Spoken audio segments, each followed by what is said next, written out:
Hello, my name is Kevin Duska, the president of Prime Road Inc. We're a Calgary-based geopolitical risk analysis and other things firm.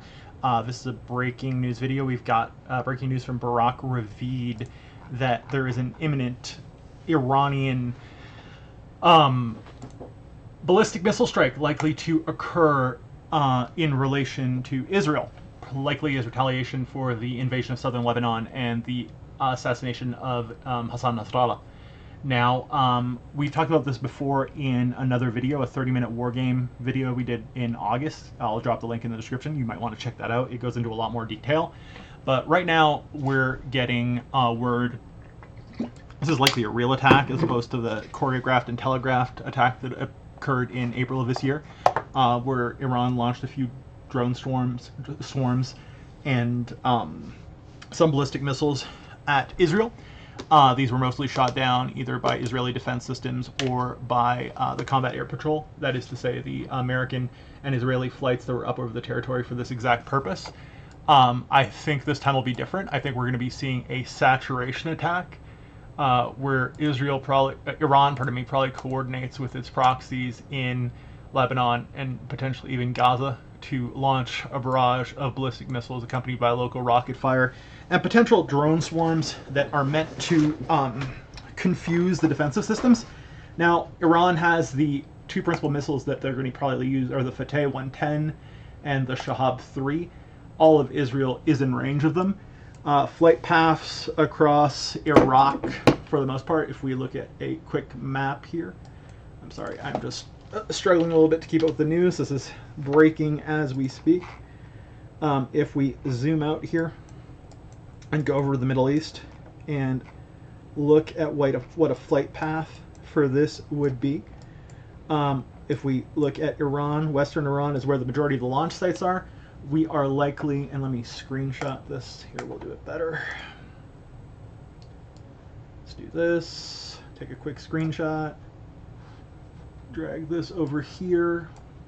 I would expect the launch trajectories to look something like this. They're going to try to avoid as much Jordanian airspace as possible.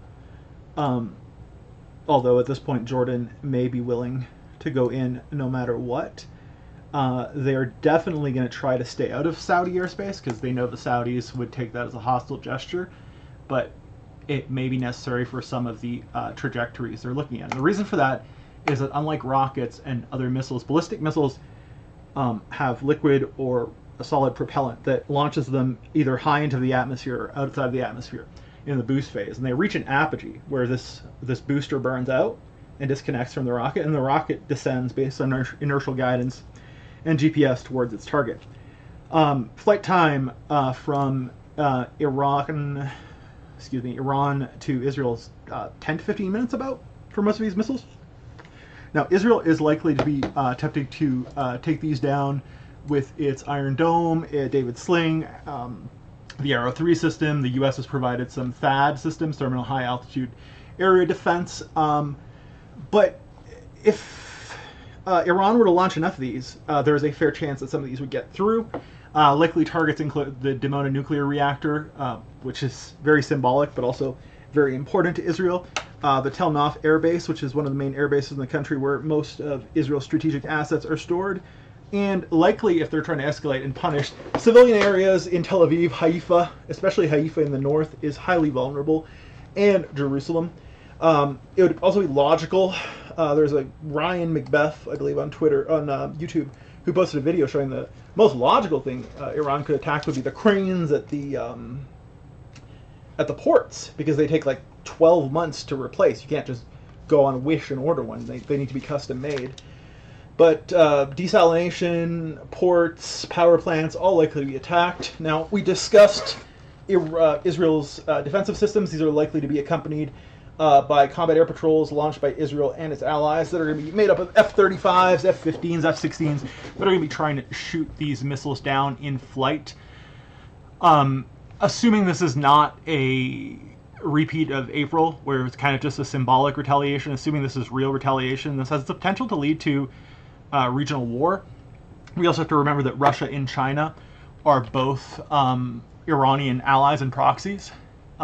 and that Hezbollah, Hamas, Syria, militias in Iraq, we have a lot of potential avenues of involvement and the potential for a ripple effect, with new proxy battlegrounds being formed, potential Saudi or Turkish involvement.